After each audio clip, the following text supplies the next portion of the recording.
ছাদে সুপুরিগুলো শুকোতে দিচ্ছি, তখন ছোট ছোট ভাই বোনগুলো এসে বলল, ও দিদি দিদি কি করছো? এই তো সুপুরি নেড়ে দিচ্ছি। দেখ কাছ থেকে কদবেলটা বলছো মাখা করবে?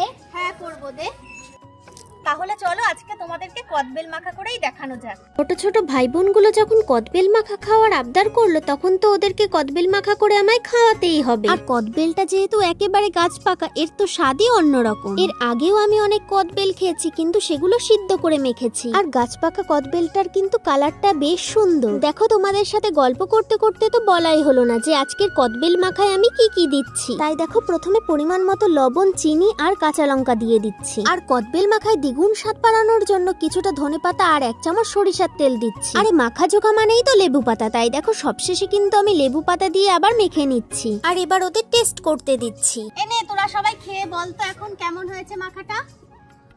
হেভি হয়েছে। সত্যি? হ্যাঁ।